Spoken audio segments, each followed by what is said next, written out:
Hey guys, so if you're a little old-fashioned like I am, or can appreciate some old-style woodworking tools, you might have seen one of these things, okay?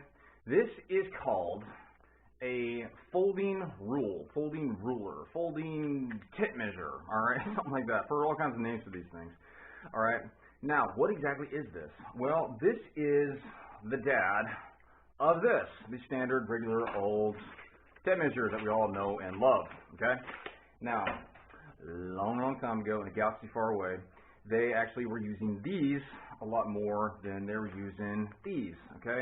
Why? Because these were a lot easier to make back then, okay? And you can actually still do a lot of really cool stuff with this, all right? Basically, what I find the most useful in using this thing is actually measuring the inside of a box, all right, or to measure the diagonals of a box, okay? When you're doing box building, you need to make sure that that your box is basically square, okay? Let me show you what I'm talking about. All right, so let's just say, as an example, this is inside of your box, okay? When you measure from this point to this point, it needs to equal this point to this point, otherwise it's not square, okay? You've made a box, but you've actually made a parallelogram, not something you actually want to buy or sell or use or really make any kind of claim to, because when you put a lid on it, it's going to fit all weird and retarded, and you're going to look like a dumbass, okay? So you need to make sure that your box is square. So this is really convenient for measuring the diagonal, okay?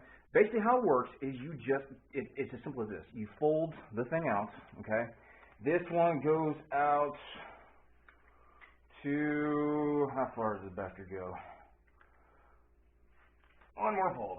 Okay, this one goes out to 72 inches. I know you guys probably can't see that because of the glare. Yeah, there it is, kind of, sort of. Anyway, that's 72 inches, all right? So it's split, okay? Now, obviously, it's not as long as like my 25-footer or something like that, but it's still really useful because there's not a whole lot of bend or flex to this. Yeah, it's going to bend a little bit this way, but it's not going to bend any this way, all right? It's pretty rigid, pretty straight, going back and forth, okay? Now, for measuring the inside of a box, a really cool thing that you can do with this, let me get it folded all back up. All right.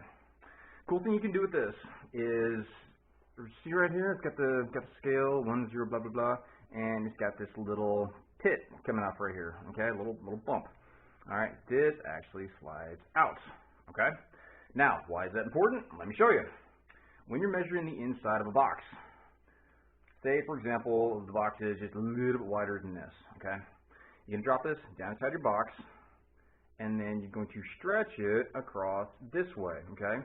So when this end is just boom, right up against one side of the box, up against this end, keep sliding out until it hits here, then you just add the two numbers together, all right? So going across here goes up to 7 inches plus, let's do easy mathification right there. It's going to go up to 2 1/4. So 7 plus 2 1/4 is 9 1/4. Yes, it's 9 1/4. All right. And this is basically what you do. All right. Now, well, I can do that with my tape measure too. Well, yeah, you can. But the pain in the ass about doing it with your tape measure is like, you know, when you put it in just like that, and then you have to do this stupid little bend thing, and you're like, okay, now where's it hitting? Because like this could be the outside of the box or the inside of the box right there. And you're like banging, and it's kind of hard to tell because the tape measure is bent. You can't tell what the hell that last number is, okay? So it could be 8, it could be 9, it could be 9 1/4. You're not real sure because you can't get a good, solid endpoint on there, okay? That's where something like this is super helpful, okay? Also, sometimes on the tape, if you're, depending on how you're using it, if you have to like flip it over for whatever reason, it can like droop and bend, and then that could be a giant pain in the butt. All right, especially if you're using like a little cheapy piece of crap like this one, where it just like comes out like that. All right. And this one is actually near and dear to my heart. Reason being, that signature right there, Roy Underhill. If you're not familiar with Roy Underhill, he hosts a television show on PBS. I have no idea if it's still on because PBS down here kind of sucks, and they don't show any woodworking things anymore. He used to host a show called Woodworks.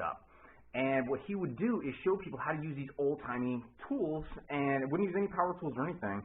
And he would build all these cool, like, colonial style things, building or using nothing but hand tools, okay?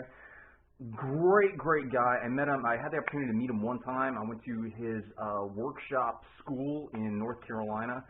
Super cool guy, and he was kind enough to autograph this for me, alright? So, if you ever have the opportunity, look it up. It's the Woodworks School, I think is the name of it, in North Carolina.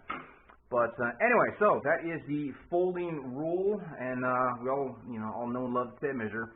But if you see this in the home center, give it a second look. Okay, you can come up with all kinds of cool stuff to do with it, and fits right down into your pocket in your carpenter pants. Yes, there's a special pocket just for that. I bet you didn't know that.